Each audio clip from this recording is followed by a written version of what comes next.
Saludamos al doctor Andrés Martínez, él es académico experto en Derecho Constitucional. Doctor Martínez, bienvenido.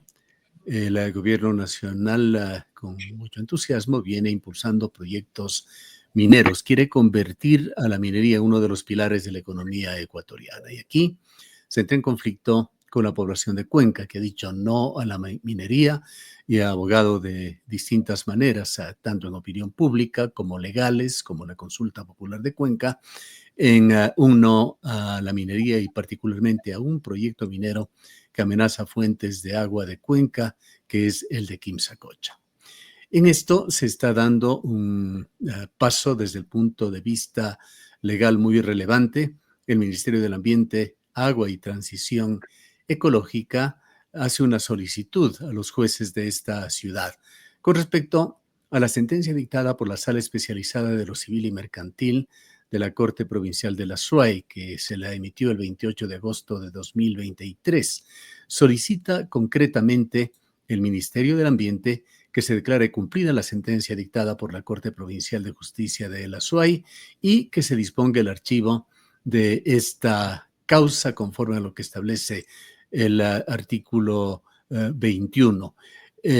Quisiéramos conocer las connotaciones que esto tiene, habida cuenta de que está de por medio además una consulta previa, libre e informada, que es parte seguramente de los argumentos que presenta el Ministerio del Ambiente a la Corte para sustentar este pedido, consulta que fuera anunciada públicamente por la Cámara de la Minería, señalando de que en esta consulta se había evidenciado la unanimidad que existía en la población de Escaleras para que continúe adelante este proyecto, para que siga este proyecto minero de Quimsacocha. Quisiéramos escuchar su punto de vista. Un cordial saludo, estimado Gustavo, y como siempre es un placer para mí poder conversar sobre estos interesantes temas que sobre todo están generando una conflictividad socioambiental relevante en el sur del país y que por obvias razones tanto la Administración de Justicia, al igual que las principales organizaciones, deben pronunciarse para no llegar a extremos y sobre todo tratar de tomar medidas alternativas. En este sentido, creo que, como usted bien señalaba, es fundamental tener en cuenta algunas situaciones. Creo que una de las principales debe ser precisamente el hecho de que contamos con una sentencia dentro de un caso de acción de protección por parte de la Sala Especializada de lo Civil de fecha 28 de agosto del 2023. ¿Qué se dijo ahí? Recordemos que se pidieron sobre todo 4 grandes medidas. La primera, relativa a un informe detallado sobre la calidad del agua, cómo está la biodiversidad en el área de recreación de Quimsacocha. La segunda, ya de manera concreta, un tema de la posibilidad de las afectaciones que podría tener una explotación en este sentido, para lo cual los miembros de la Corte Provincial, los señores jueces, indicaron que se tenía que trabajar en conjunto con etapa. Aquí creo que vale la pena hacer una distinción. ¿Quién es la autoridad ambiental? Es el Ministerio del Ambiente, Agua y Transición Ecológica, conforme lo determina tanto la Constitución cuanto el Código Orgánico del Ambiente. ¿Qué hace etapa? Etapa, obviamente, al ser un usuario, en este caso, es fundamental dentro del proceso porque se encarga sobre todo de la provisión del servicio de agua potable para Cuenca, al igual que se encarga también, como ustedes conocen, de la administración, entre otros, del Parque Nacional del Cajas y de otras áreas de interés en este sentido. Y la tercera y cuarta, que tenía que ver con el tema de la consulta previa y de la consulta ambiental. ¿Dónde nace el debate? El debate nace desde la perspectiva del Ministerio del Ambiente, quien señala que después del paso de este tiempo, según su criterio, se ha cumplido ya con estas 4 medidas dictadas y en consecuencia le dice al juez de ejecución, que en este caso es un señor juez de la unidad del trabajo, que dé por cumplida y que lo archive. Creo que la tensión se tiene que generar aquí. Si bien es cierto, hemos escuchado en espacios tanto de noticias, en espacios públicos, en el foro en general, discusiones en este sentido, las cuales creo que siempre son bien traídas y sobre todo son necesarias para conocer la opinión de los actores. Creo que también se tiene que tener en cuenta sobre todo la discusión a nivel del proceso.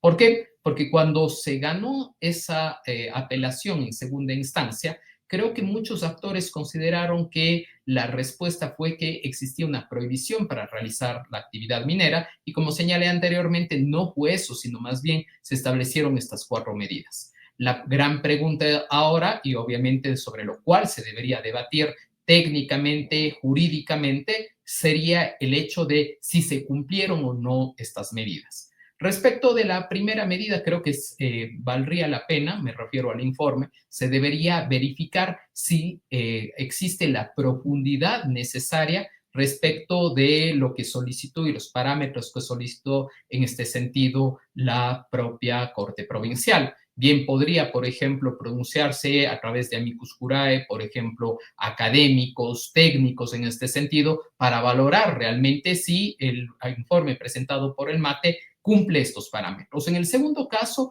que sobre todo creo que hay mucho debate en este sentido, recordemos que no hubo un acuerdo por parte de TAPA y el MATE. Etapas, por el hecho de cumplir obviamente con lo que se había dictado, hizo por cuerda separada un informe muy detallado, un informe muy profundo, donde saca unas conclusiones y por otro lado el MATE se encarga también de sacar otro que más o menos es contradictorio en este sentido. Entonces lo lógico sería debatirlo técnicamente y saber si los argumentos que en este caso, sobre todo que da luz verde el MATE, son concluyentes o no. Y respecto a la consulta. Ahora, doctor Martínez, aquí un detalle importante. Entendemos que la Sala Especializada de lo Civil y Mercantil de la Corte Provincial de la SUAY ordenaba que el Ministerio del Ambiente trabaje en forma conjunta con ETAPA. En el propio informe de ETAPA se habla sobre una imposibilidad de hacerlo y una falta de voluntad del Ministerio del Ambiente de trabajar en forma conjunta en ese informe. Por eso es que ETAPA, por cuerda separada, emite el suyo y muy concluyente en cuanto a lo nocivo que sería seguir adelante con ese proyecto. Creo que ahí hay que puntualizar algo, estimado Gustavo. Efectivamente, una cosa es realizar un informe conjunto y otra cosa es realizar un informe donde se le tenga en cuenta su participación. Lo que dictó la Corte es lo segundo que me refiero. Dijo que quien es el responsable de realizar el informe, al ser autoridad ambiental, es el ministerio, es quien es el responsable de presentar, y dijo expresamente que debe tomar en cuenta la participación.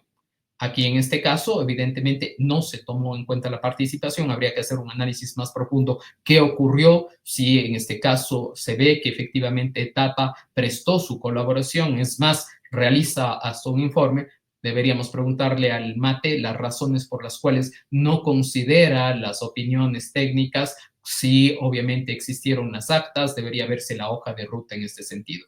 Y regresando al tema anterior, respecto del tema de la consulta previa, la discusión que se ha dado es más o menos que la consulta previa, al ser un derecho colectivo, merece obviamente una ley orgánica. Y es así, efectivamente debe tener una ley orgánica que hasta el momento no ha sido dictada.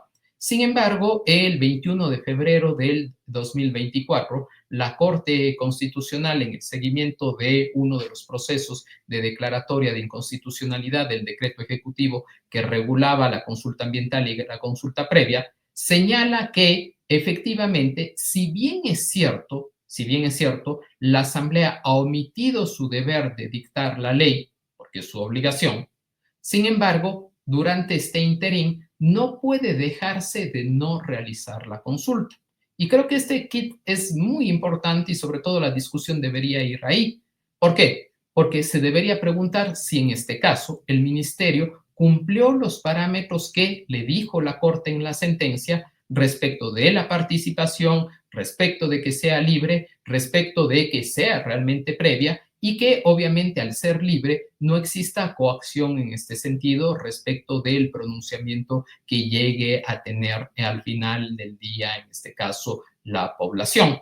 Se ve que hay un tema de conflictividad, no están de acuerdo y consideran que ha sido realizado a un grupo determinado. ¿Qué debería pasar? Y yo creo que realmente la discusión no debería ser tan solo en foros de discusión, que insisto, creo que las situaciones de carácter deliberativa son necesarias. Sin embargo, creo que la discusión debería ir más allá y debería ir al foro jurídico y debería irse a una discusión técnica dentro de la ejecución de la sentencia con el propósito de que se verifique o no este particular.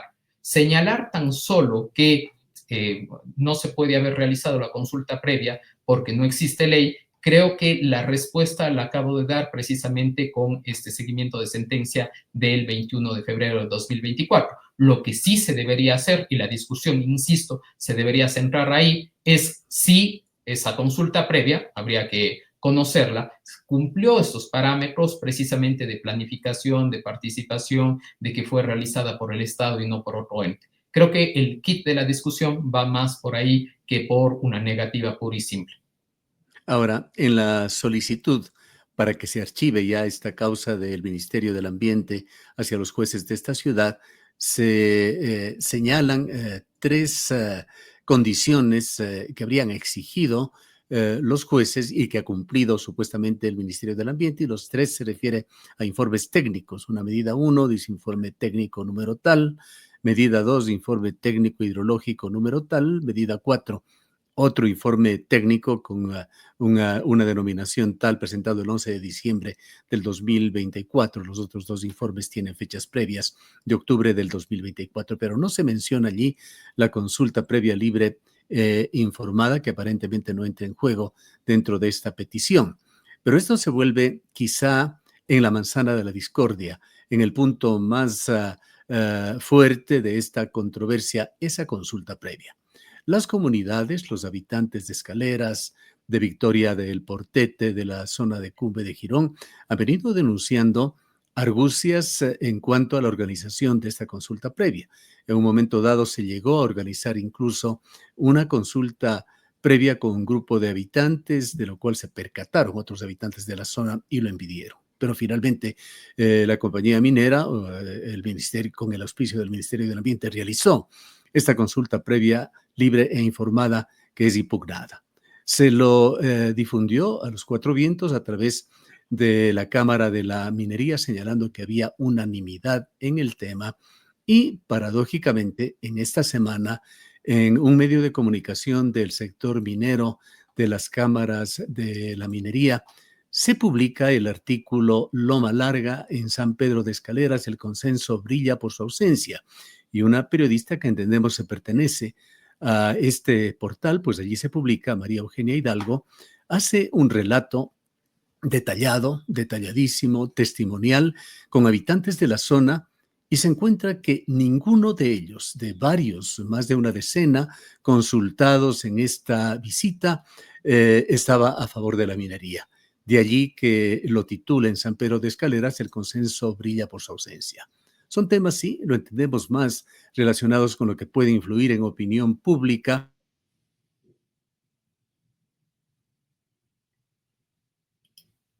A cómo se realizó esa consulta previa libre informada, si fue pertinente y adecuada la forma en que se la hizo, que es lo que la población se cuestiona. Yo creo que hay que tener en cuenta sobre todo que el escrito que ingresa, en este caso, el Ministerio del Ambiente, se refiere únicamente a 3 de las 4 medidas, como usted bien señala. Se refiere a los 2 informes, uno al informe sobre la biodiversidad y sobre el tema de Quimsacocha, el segundo sobre el tema hidrológico, que insisto, creo que también podría ser impugnado y sobre todo validado, y se refiere a la consulta ambiental. Nada dice, al menos en este escrito, acerca de la consulta previa, libre e informada. Es más, en la medida 4 adjunta el supuesto expediente de la consulta ambiental, y si usted da clic en el enlace, es una carpeta vacía. Entonces, valdría la pena, sobre todo, revisar en el proceso si efectivamente se van adjuntando y no son únicamente situaciones con el propósito de hacer que las cuestiones se hagan mucho más rápido. Insisto, el juez no podría declarar cumplida la sentencia de la Corte Provincial de Justicia si falta la tercera medida relativa a la consulta previa, libre e informada, razón por la cual mal podría archivar la causa. En segundo lugar, valdría la pena, y por supuesto tendrá que hacerlo el ministerio, que obviamente valide esa consulta previa, libre e informada, porque como ustedes bien conocen, son 2 temas que se están tramitando. Por un lado es la parte judicial, que obviamente hubo este incidente a través de la acción de protección que estamos discutiendo, pero por cuerda separada también hay un tema de carácter administrativo, que es la autorización administrativa ambiental, es decir, la emisión de la respectiva licencia ambiental. ¿Quién emite la licencia ambiental? Emitirá la licencia ambiental precisamente el Ministerio del Ambiente, Agua y Transición Ecológica. ¿Cuándo? Siempre y cuando verifique que se cumplieron previamente A, el tema de la consulta previa, libre e informada, y B, el tema relativo a la consulta ambiental. En ese timing tendrá que, obviamente, y eso insisto, y sobre todo un poco generando luces en este sentido, una cosa es la discusión que se hace en sede judicial, sobre todo respecto de la ejecución de esta sentencia, y otro es totalmente distinto el que se puede abrir, por supuesto, en la vía administrativa respecto a la autorización administrativa.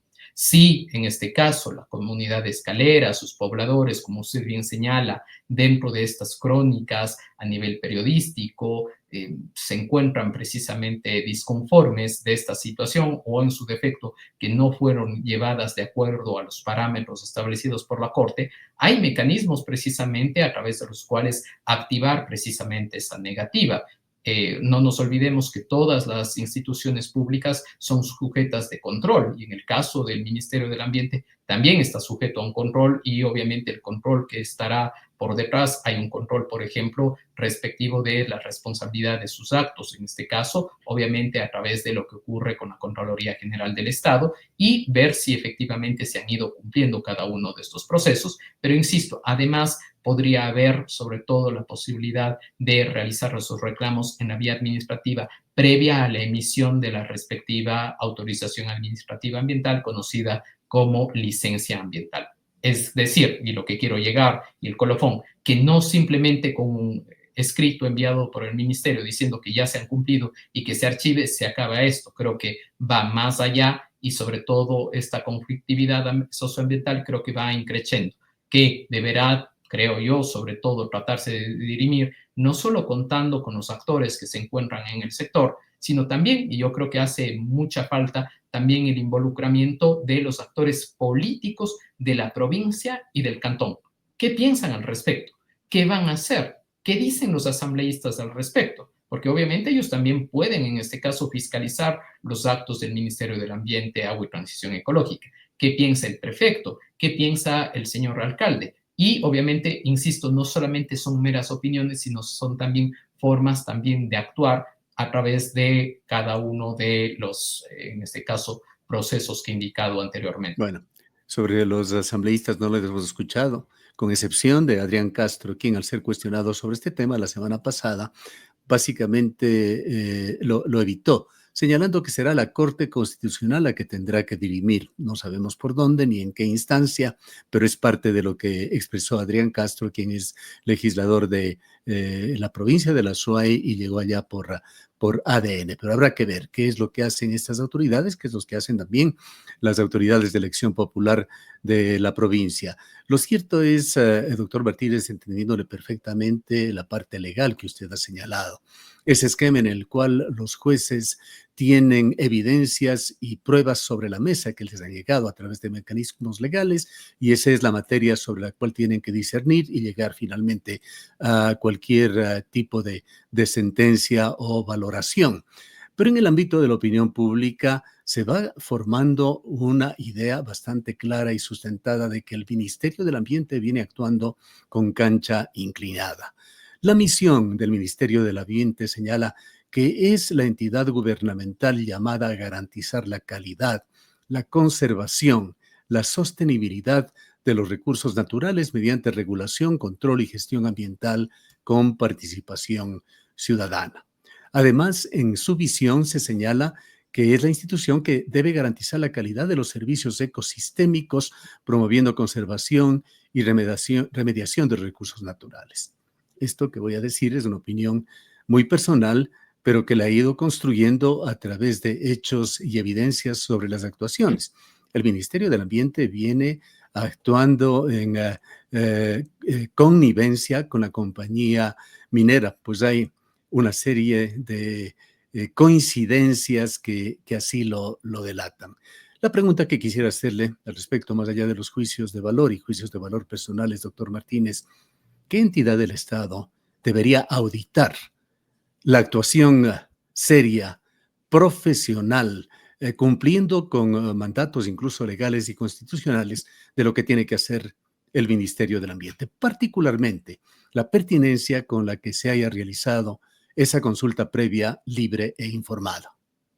Bueno, yo creo que existen dos instituciones que tranquilamente podrían pronunciarse y que previamente incluso lo señalaba en la parte política, una responsabilidad política, sobre todo por parte, en este caso, del ministro, porque al final del día es, en este caso, un representante del Estado, del Ejecutivo, nombrado para el cumplimiento de unos fines específicos, que sería la Asamblea Nacional, que tiene la potestad precisamente de fiscalizar esas actuaciones. Y por otro lado, desde la perspectiva ya de la actuación, del cumplimiento del checklist, si usted quiere, de sus parámetros de la realización, tanto de la consulta ambiental cuanto de la consulta previa libre e informada, tranquilamente podría iniciarse un examen especial por parte de la Contraloría General del Estado, con el propósito de valorar si efectivamente se observó la normativa relativa en este proceso, la normativa interna y sobre todo si no existió esta intromisión y si se cumplió al final del día los parámetros establecidos por parte de la Corte Constitucional. Discrepo en el sentido de lo que se había dicho previamente por parte de un asambleísta, que será la Corte Constitucional quien dirima. La Corte Constitucional no tiene por qué dirimir.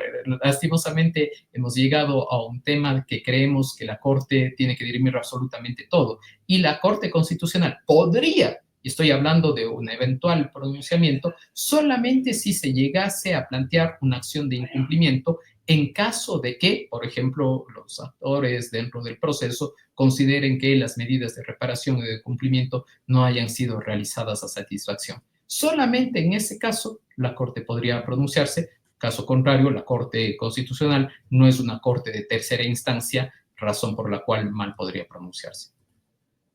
Para finalizar, doctor Martínez, en este tema complejo y bastante largo ya que sigue dilucidándose día a día, le preguntaría a usted, y con esto terminamos este diálogo, si entre este manejo y visión legal de las cosas y ese otro escenario que se lo ve desde la opinión pública, hace falta definiciones de carácter político, tanto de estamentos de gobierno como de gobierno local y de la sociedad.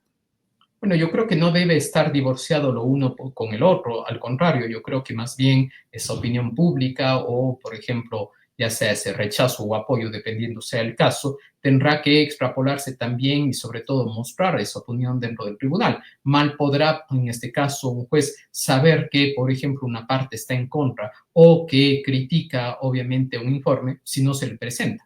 Mal podrá, obviamente, saber si, en este caso, he escuchado, por ejemplo, que existen muchas críticas al informe, al primer informe presentado por parte del MATE relativo a la calidad de la biodiversidad y sobre el estado de conservación del área de Quimsacocha. Pero claro, eso debería hacerlo de manera técnica y adjuntarlo para el juez, para que el juez tenga la posibilidad de que, de tener elementos de juicio para decirle, ministerio, si bien es cierto usted nos presenta un informe, este informe es vago o en su defecto no cumple estos parámetros. O del otro lado, también existirá la posibilidad de que otros avalen y digan, no, al contrario, sí se está cumpliendo y más bien el estándar es alto. Pero si solamente queda a nivel de una opinión y solamente nos quedamos discutiendo en el foro, si usted quiere, entre los distintos actores, creo que no le va a quedar otra al juez de ejecución que simplemente pronunciarse con lo que tiene a mano.